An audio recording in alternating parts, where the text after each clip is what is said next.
With everyone rescued, the chapter is pretty much over, but we still have a couple of events we need to do before finishing it, especially this one.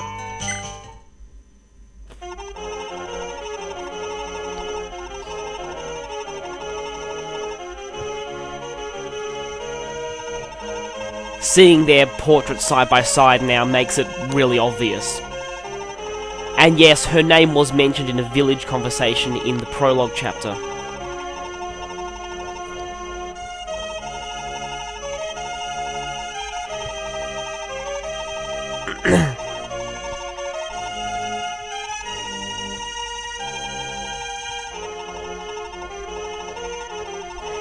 And also in a conversation in Chapter 1, Edain actually reveals that's the reason why she joined Sigurd's army, to find her sister.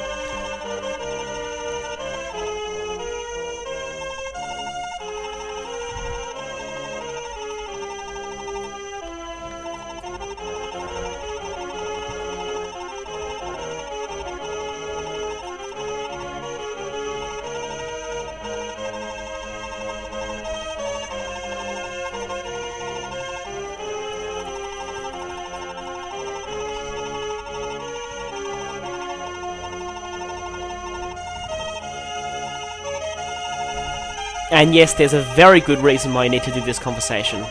Because you get another legendary weapon out of it.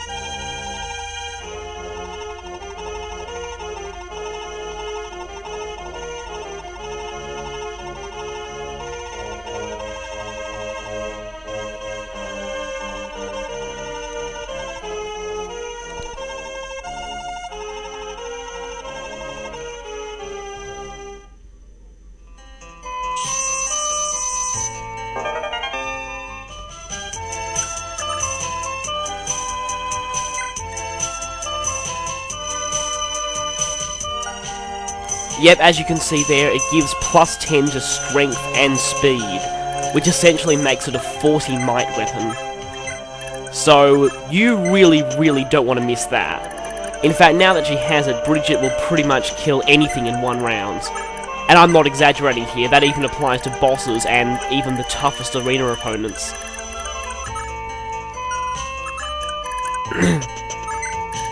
We've already got some people in position to attack the castle. Just 3 pirates, but of course that's not much of a problem at all. Using this as an opportunity to get Fury a little bit more experience and, well, just train up some of the people who are a bit behind. I'm trying to get Mid-Ale promoted by the next chapter. And Beowulf. I do eventually, but it requires a little bit of arena resetting.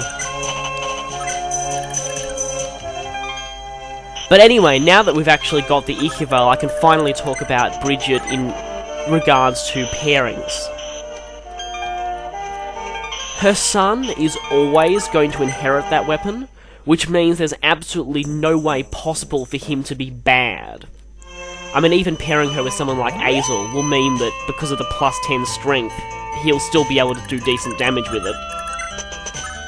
So, there are no bad pairings for her, per se. You just have to remember to actually pair her in the first place.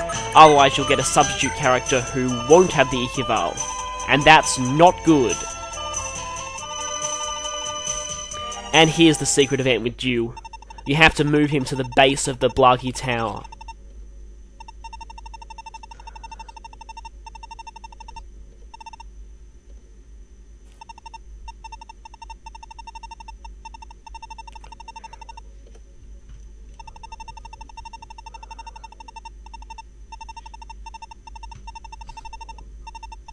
I think it is pretty obvious who this voice is.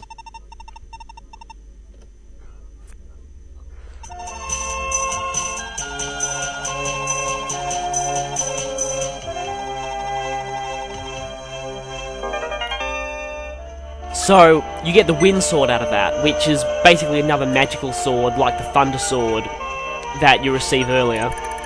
It's actually pretty good for Dew, because it means he can damage enemies from range, so he can avoid counterattacks, which is very good.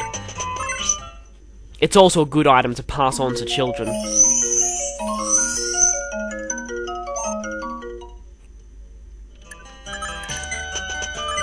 Now, another thing regarding Bridget. I told you that her son will always inherit that weapon. Earlier on, I was mentioning that male children inherit weapons from the father and the females inherit from the mother. For two very specific characters, it's reversed. In other words, the son inherits from the mother and the daughter inherits from the father. Brigid is one of them, and the other is Cuan and Ethlin, and that's really important, seeing as we're actually going to sort out the whole thing about inheritance with them right at the end of this chapter.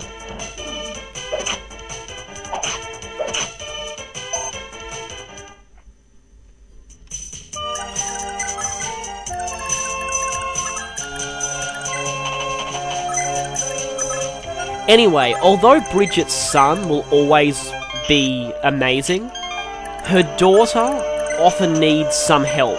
She's actually very similar to Dew, in fact almost exactly like Dew.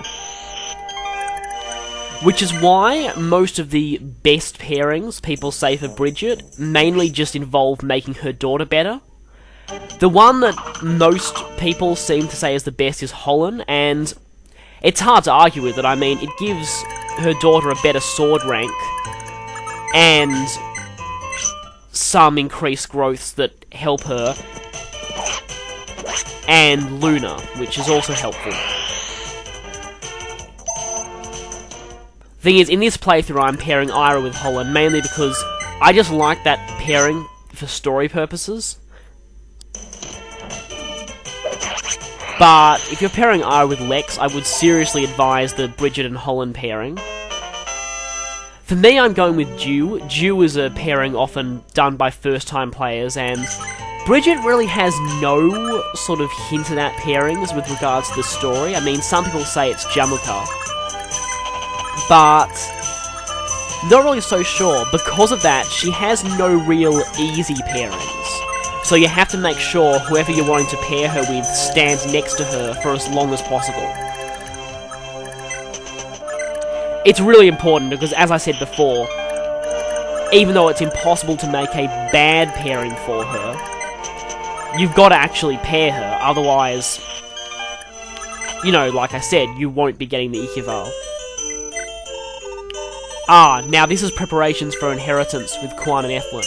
Now, sell all of Ethlin's staves. This might seem weird, but their son can't inherit staves. He can only inherit swords. Now, I'm buying this pursuit ring because their son will quite benefit from it. He'll also benefit from the elite ring, but I really don't want to lose that for the rest of this generation. Now, of course, if you're training up Noise, you probably want to save the pursuit ring for him, so it depends. I'm just, you know, doing this because it is an item that'll help out their son. Now, Finn is going to be leaving too, but he'll actually be coming back with the same items he has now. So I recommend selling the ones you won't be needing. Some people like to sell that hero lance. I personally don't. I like to keep it on him.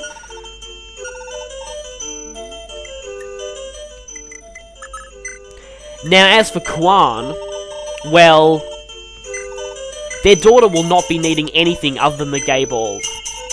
You can safely sell that silver lance. The only thing you might want to keep is that javelin. Just, you know, so she has a range attack. But other than that, she's not really going to be needing anything other than that. Now, as I said, Finn will be coming back quite a bit later. Cuan and Ethlin, though, they're going to be gone permanently. But don't worry if you train them up quite a lot, because a portion of their stats will be passed on to their children.